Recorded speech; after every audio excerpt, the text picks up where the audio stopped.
পুলিশের হাতে মরণাস্ত্র তুলে দিয়ে গণহত্যাকাণ্ডের নির্দেশদাতাদের গ্রেফতার করে কঠোর শাস্তি দেওয়া হবে বলে জানিয়েছেন স্বরাষ্ট্র উপদেষ্টা।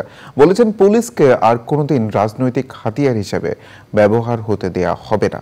পুলিশ সদস্যদের অবিলম্বে কাজে যোগ দেওয়ার নির্দেশ দেন তিনি। এনামুল কবির রূপমের রিপোর্ট। প্রিয় নম্বর সেট করে বিকাশে সেন্ড মানি করুন ফ্রি। সাম্প্রতিক সহিংসতায় আহত পুলিশ সদস্যদের শারীরিক অবস্থার খোঁজখবর নিতে কেন্দ্রীয় পুলিশ হাসপাতালে আসেন স্বরাষ্ট্র উপদেষ্টা। সবার সঙ্গে কথাবার্তা বলে তাদের সর্বোচ্চ চিকিৎসা নিশ্চিত করার নির্দেশ দেন। বাইরে এসে সাংবাদিকদের বলেন, এদেশে রাজনীতি করা এখন কঠিন হবে। দেশ কারো ব্যক্তিগত সম্পত্তি নয়, একজনের ইচ্ছায় রাষ্ট্র চলবে, এটা আর মেনে নেওয়া হবে না।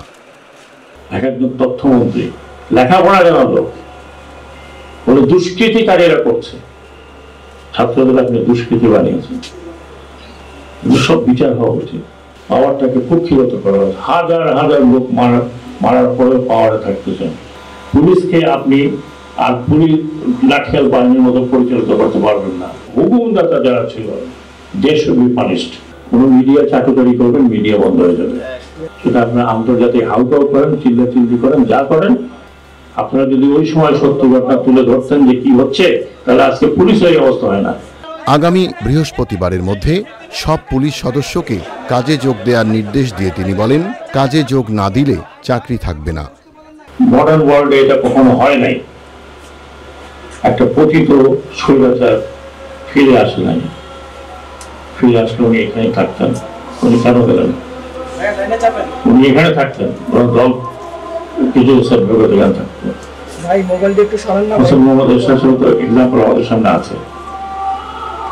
ওনার পিছনে মেরে ফেলতে জেলে চলে গেছে, তার পার্টি এখন টিমে চলতেছে। আমরা মনে করি এই পার্টিটি, বিশেষ করে আওয়ামী লীগ অত্যন্ত পুরাতন পার্টি, ঐতিহ্যবাহী পার্টি, এই পার্টিতে নতুন নেতৃত্ব আসবে। বেগম রোকেয়া বিশ্ববিদ্যালয়ের শিক্ষার্থী আবু সাইদ হত্যাকাণ্ডের ঘটনায় রংপুরের পুলিশ কমিশনার মনিরুজ্জামানকে প্রত্যাহারের নির্দেশ দেন স্বরাষ্ট্র উপদেষ্টা। Enamul Kabir Rupam, channel I, Dhaka.